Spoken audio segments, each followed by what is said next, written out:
celebramos o 4º domingo da Quaresma, o domingo da alegria. Como disse, a alegria porque está se aproximando para nós a festa da ressurreição do Senhor. E alegria neste domingo especialmente, porque a liturgia nos traz este evangelho que manifesta a profunda misericórdia de Deus por nós. E não há alegria maior para o pecador do que saber que Deus o ama, que Deus o perdoa, que Deus o acolhe sempre, quando manifestamos a Ele o nosso arrependimento. Vemos os fariseus e os mestres da lei que vão criticar Jesus porque Jesus está andando com os pecadores. Vão criticar Jesus porque Jesus faz refeição com eles. E aí, para respondê-los, Jesus conta as 3 parábolas da misericórdia. Aqui hoje nós vemos a terceira, que costumamente chamamos da parábola do filho pródigo. Mas eu não concordo muito com esse título, porque o foco não é o filho, mas o pai. Então esta é a parábola do pai misericordioso. O pai é o centro desta história. Aqui nós então vemos essa resposta de Jesus a estas críticas. O filho mais velho representa o povo judeu, os mestres da lei, os fariseus, que já estão na casa, na lei. E o filho mais novo, os pecadores, que se aproximam da misericórdia de Jesus, aqui representando na parábola esse filho mais novo. E Jesus começa a parábola dizendo que o filho mais novo chegou para o pai e disse: eu quero a minha parte da herança. Esse é um pedido que com certeza feriu muito o coração do pai, porque pedir a herança é pedir a morte do pai, porque ninguém recebe herança enquanto os pais estão vivos. A herança só é dada depois da morte dos pais. Ele não está pedindo um dinheiro emprestado, ele não está pedindo uma mesada ao pai, está pedindo a herança. Ou seja, meu pai, você morreu para mim, eu não quero saber mais de você, não quero saber mais desta casa, eu vou me embora, eu vou ser livre. Ele poderia ter ido embora também sem ter pedido a herança, não é? Mas ele ainda está ali apegado aos bens materiais, às coisas desta terra. E o pai o que faz? Na liberdade, concede ao filho, porque o pai nos dá liberdade em nossas ações. Então ele vai e parte poucos dias depois, não demorou muito, ele partiu, levando tudo, juntou o que era seu e foi embora. O pecado é algo muito rápido, poucos dias depois foi embora. Para pecar é sempre muito fácil. E ele parte para um lugar distante, vai dizer a parábola. E nós vemos esse lugar distante, que de fato é bem distante do pai. Porque ele vai para um lugar onde se criam porcos. Então, o povo judeu não cria porcos. No território do povo judeu não tem porco. Então ele está muito longe dali. É a nossa distância de Deus. O pecado empurra para bem longe. Ele acha que está vivendo a sua liberdade. Agora eu não devo mais nada, meu pai. Não tem regras, não tem trabalho. Vou fazer o que eu quero. Quantas vezes também ali o jovem vai, faz a primeira comunhão, se crisma e chega disso aqui. Cansei. Se casa e diz: olha, já casei, já está bom, não quero mais ficar indo para a missa todo domingo, não quero mais ficar sabendo de catequese, de ensinamentos da igreja, de mandamentos, eu quero viver a minha vida. E vai para longe do pai. E aí gasta tudo. Não tem mais amigos, porque os amigos só tinha na hora de gastar, na hora de pecar. Para pecar, a gente sempre vai encontrar pessoas que nos incentivam. Para pecar, a gente sempre tem amigo, aquele que incentiva a fofoca, a mentira, que convida você para lugares que você sabe que não convém a você estar. Amizades que levam ao pecado. mas que depois que você cai, que está lá na lama com os porcos, some todo mundo. E é o que o inimigo faz conosco. Ele nos atrai, nos suga e nos joga no lixo. Somos, então, o tempo todo, se não vigiarmos, usados pelo inimigo. E aqui, aquele jovem perdeu tudo, vai pedir emprego a um homem que manda ele fazer o quê? Cuidar dos porcos. Que humilhação para um judeu.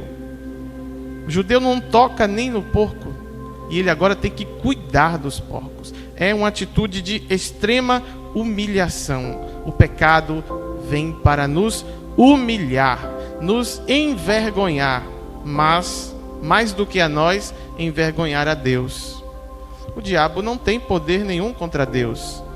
Então, ele vai querer fazer com que eu e você peque, que sejamos jogados no chiqueiro para ofender a Deus, a imagem e a semelhança de Deus que está em nós. Então, todo o pecado nosso é sempre uma tentativa do inimigo para humilhar a Deus, para ofender a Deus.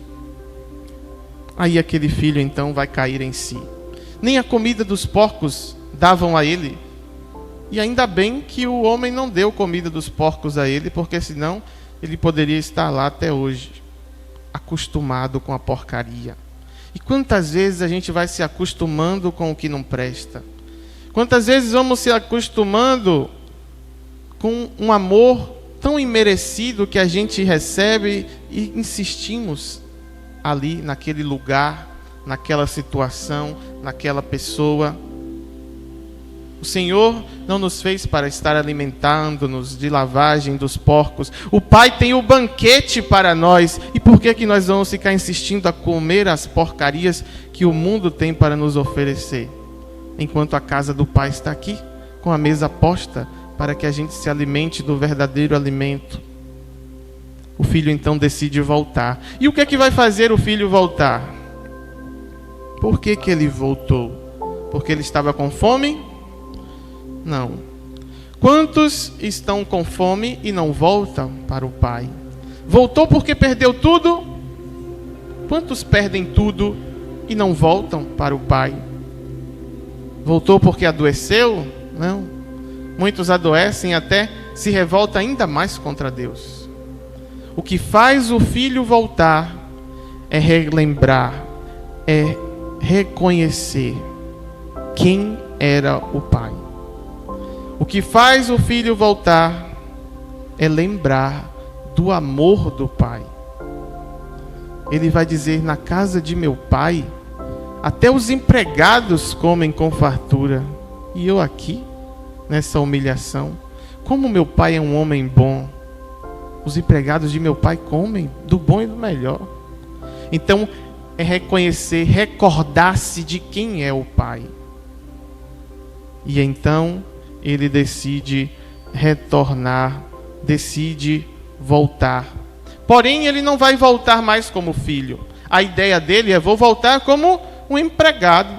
Perdeu a identidade. Olha o que o pecado faz. Nos faz perder a identidade de quem somos. E quando a gente perde a nossa identidade, a gente perde a identidade de quem é Deus. Porque se a gente não se sente mais como filho, é porque não confiamos mais na misericórdia do Pai. Olha o que Deus dizia a Moisés domingo: eu sou o que sou. Ou seja, Deus não vai mudar nunca, Ele é. Ele não é de momento, Ele é. Ele é amor para sempre, é misericórdia para sempre. Por isso não temos medo de voltar, de se arrepender, de se lançar arrependido no braço do Pai, porque Ele está sempre disposto a nos acolher. Porém, o pecado vai nos fazer enxergar que não somos mais filhos, que perdemos a dignidade, e isso faz com que a gente vá esquecendo quem é o Pai. Então o filho vai voltar por causa desta lembrança de recordar-se do amor do seu Pai. E justamente é o amor de Deus a grande força que nos faz voltar do chiqueiro para a casa do Pai. Por isso essa é a missão mais importante que nós temos: anunciar o amor do Pai e fazer as pessoas saberem que Deus as ama. Deus as ama. As pessoas precisam saber disso.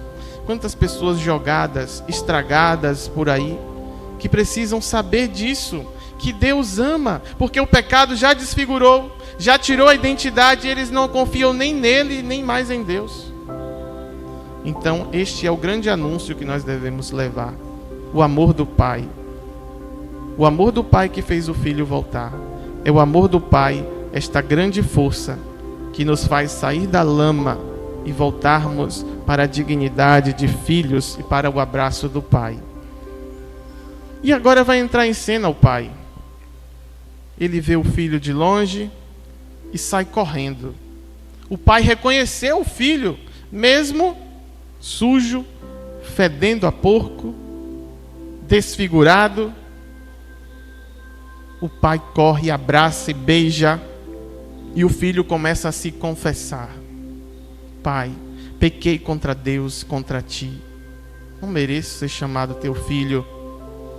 E o pai logo diz: tragam a veste para o meu filho. Ele disse: eu não sou mais seu filho. Mas o pai diz: traga a veste para o meu filho. Porque o pai, desde o dia em que o filho saiu por aquela porta, ele começou a preparar a volta do filho. Porque Deus não se contenta em nos ver longe dele. Está o tempo inteiro preparando sempre a nossa volta. A volta à igreja, a volta aos sacramentos, a volta à oração. O Pai está o tempo todo esperando, porque Ele sabe quem Ele criou. Ele sabe o que Ele colocou em nós quando Ele nos criou. E o Pai prepara esta volta desde aquele dia. Porque o Pai ama com um amor imenso. E se só existisse você no mundo, Deus não ia te amar mais. Se só existisse eu, Padre Gabriel, no mundo, Deus não me amaria mais do que Ele já ama. Porque Ele já ama com todo amor, com toda intensidade.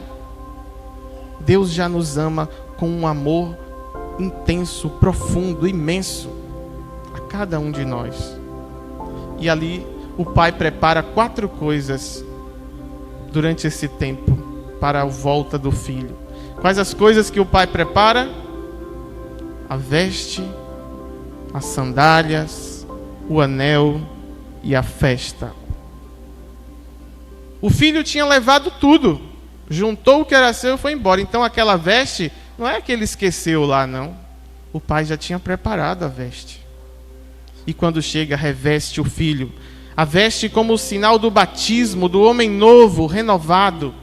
A veste que cobre as nossas vergonhas. Porque uma pessoa sem veste, despida, é uma pessoa que vai passar vergonha, humilhado. Olha Jesus na cruz. Foi crucificado sem as suas vestes. Este pano foi a igreja que colocou. Mas Jesus foi crucificado nu, humilhado ao extremo. Adão e Eva, no paraíso, quando pecam, se percebem nus e se escondem com vergonha de Deus.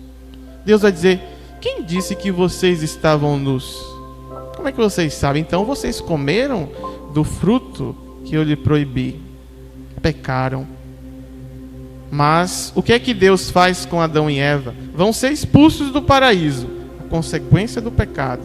Mas quando eles estão saindo, o que é que Deus faz? Prepara a veste de pele para Adão e a sua mulher.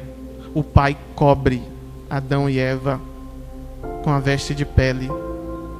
O pai do filho pródigo cobre o seu filho, dando a dignidade da veste batismal, do homem novo. Depois, as sandálias. Ele cobre com a veste por cima e com as sandálias por baixo. Ou seja, ele está todo coberto de amor, de dignidade. O anel, símbolo desta aliança. O pai preparou este anel para o filho.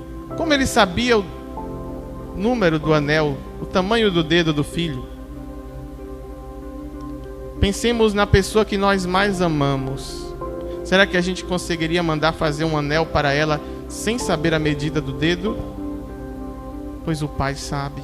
O Pai conhece cada fio do nosso cabelo, da nossa cabeça.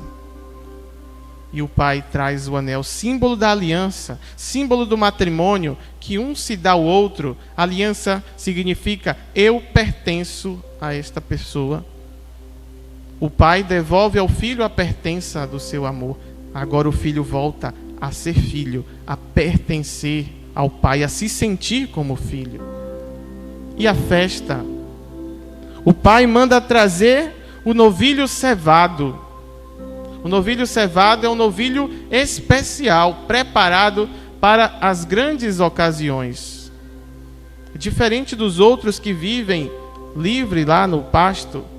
E os que vivem livres andam muito, se movimentam, vão ganhando músculo, a carne vai ficando mais dura. Por isso o cevado fica guardado para a carne estar sempre mole, para nos momentos especiais serem usados. E o pai estava guardando o novilho cevado para a volta do filho. O pai pensou em tudo. Mas a alegria do pai não está completa, porque continua faltando um filho. O mais velho não quer entrar. O mais velho não quer participar da alegria do pai. E o que é que o pai faz? Mais uma vez, sai. Agora sai ao encontro do outro filho, do filho mais velho, que vai descarregar toda a sua raiva. A raiva do irmão, a raiva do pai, cheio de mágoa no coração contra o pai. Quantas vezes também nós temos as nossas mágoas contra Deus? Quantas vezes achamos que Deus está contra nós? Não lutemos contra Deus, porque Deus luta a nosso favor. Lutemos com Ele, não contra Ele. Quantas vezes murmuramos, achamos que Deus está nos tirando a nossa felicidade? Não murmura contra o pai. Mas o pai ouve toda a indignação do filho. Você nunca me deu um cabrito para eu festejar. Eu sempre fui obediente a você. E o que é que o pai faz? Manda o filho calar a boca e respeitar? Não. O pai diz: meu filho, tudo que é meu é seu. Está tudo aqui à sua disposição. Você sempre teve o gado gordo à sua disposição. Você está com a herança porque eu já dividi, já está na sua mão. Você tem a casa, você tem tudo, é seu. Deus nos dá tudo. A graça está diante de nós. E nós que, ao invés de abraçarmos a graça, a salvação, a bondade de Deus, a gente fica brigando com Deus, reclamando de Deus. Está tudo aqui à nossa disposição. Os sacramentos estão à nossa disposição. Busca. A força da oração está à nossa disposição. A palavra de Deus está à nossa disposição. A graça que recebemos no batismo está em nós. Somos filhos e não podemos esquecer, mesmo que o pecado queira nos esquecer. E a grande herança que nós recebemos é esta, pelo batismo, de sermos filhos, herdeiros do céu, herdeiros da salvação.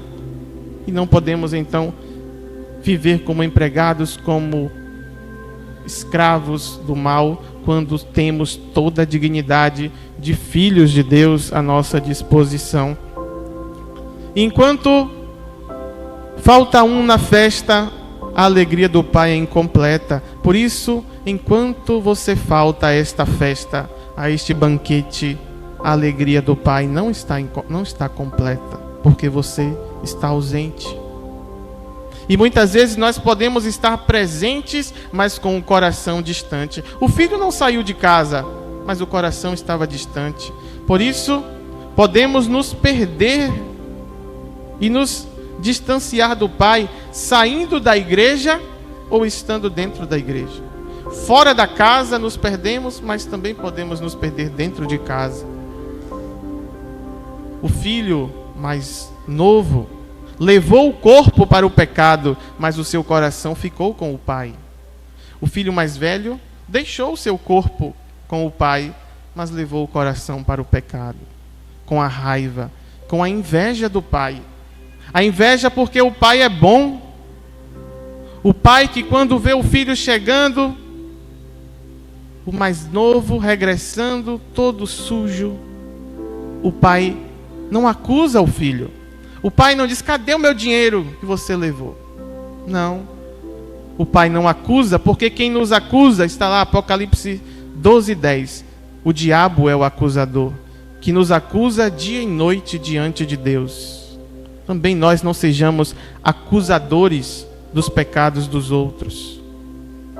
Ainda bem que o filho mais novo não encontrou o mais velho quando ele chegou.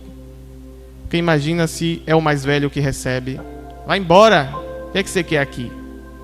Talvez ele não participasse desta misericórdia do pai.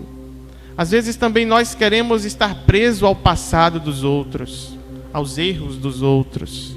Deus não se prende ao nosso passado.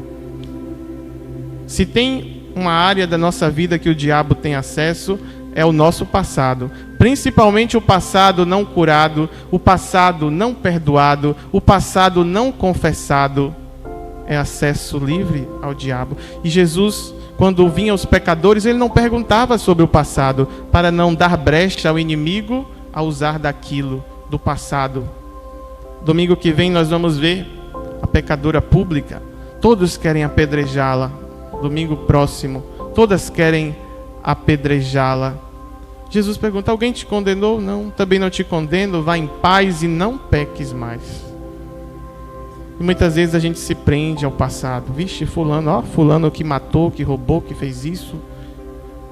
Fulano que já fez tanta coisa ruim aqui dentro da igreja, agora voltou. Não cabe a nós.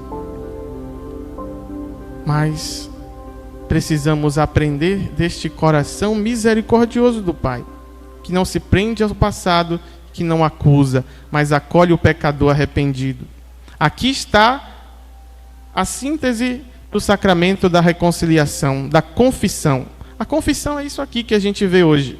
A gente peca, toma consciência do pecado, se arrepende, se confessa: pequei contra Deus e contra ti, e recebe o perdão do Pai. E a Quaresma é um tempo propício para nos confessarmos, nos reconciliarmos com Deus, sempre, mas na Quaresma especialmente. A confissão é o grande tribunal da misericórdia de Deus.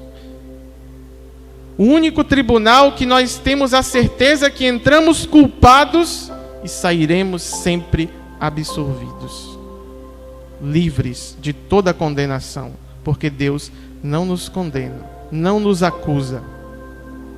Agora, para isso é preciso o arrependimento. Não é porque Deus é bom e misericordioso que eu vou viver de qualquer jeito, porque Deus é bom. Não. Se o filho não se arrependesse, ele nunca ia ter o abraço misericordioso do Pai.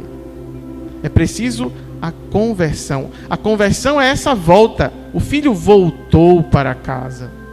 Por isso, se você está distante fisicamente ou distante espiritualmente, volta. O Pai te convida a voltar. Ele não vai te condenar. Ele vai acolher o seu arrependimento, o seu desejo sincero de uma vida nova, porque Deus está sempre disposto a nos colocar as vestes novas, o anel, a sandália aos nossos dedos e fazer festa com a nossa volta. Pois enquanto não voltarmos, a festa do Pai nunca será completa. E assim o filho experimenta a vida nova. O pai vai dizer: meu filho, este teu irmão estava morto e voltou a viver. O termo usado para esta volta do filho, vou levantar-me, é o mesmo verbo usado no original da Sagrada Escritura, o mesmo verbo usado para a ressurreição, o levantar-se, o estar de pé.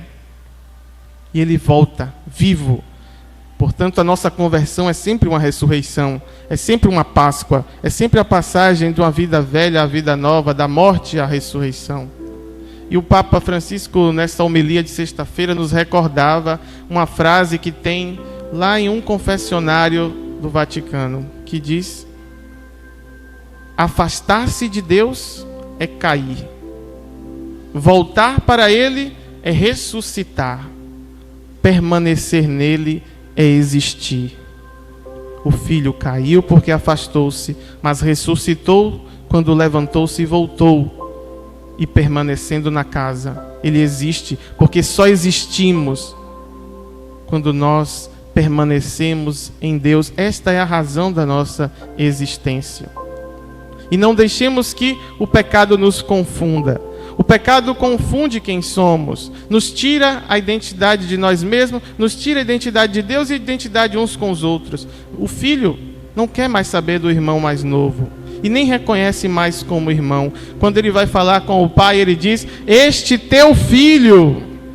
E aí o pai diz: este teu irmão. O pai recorda que somos irmãos. E quantas vezes nós que somos irmãos vivemos como se fossem inimigos, quando na verdade o nosso único inimigo é o diabo, vai dizer São Paulo. A nossa luta não é contra homens de carne e sangue, mas contra os espíritos maus espalhados neste mundo para perderem as almas. E a gente perde tempo brigando com o irmão, falando mal do irmão, agredindo o irmão, ferindo, matando. O inimigo só se fortalece porque o nosso inimigo é o diabo e todos nós somos irmãos. Este teu irmão estava morto e ressuscitou, estava perdido e foi encontrado. E como termina a parábola? O irmão entrou na festa? Não. Os fariseus, os mestres da lei, não entraram na festa do banquete do reino, mas mataram Jesus. O nosso pecado mata Deus dentro de nós, mata a caridade, mata o amor. Portanto, nos aproximemos deste perdão, que é a expressão máxima do amor. O perdão de Deus é dele, desse perdão, dessa misericórdia, que nós extraímos toda a força do amor, porque esse amor de Deus é a única força que nos faz sair da lama, do chiqueiro, da imundície dos porcos, para vir sentar à mesa do banquete. A força desse amor é a única força que nos faz voltar do mundo para a casa do Pai. Aqui está a casa do Pai. Aqui está o lugar onde o Pai nos acolhe e pensa em nós o tempo todo. Não é lá, longe, mas perto. Este amor que nós devemos cultivar e buscar em nós, o amor de Deus, é esta única força que nos faz sair do chão da indignidade e voltarmos ao abraço do Pai. Louvado seja o nosso Senhor Jesus Cristo. Sempre seja louvado, e a nossa Mãe Maria Santíssima.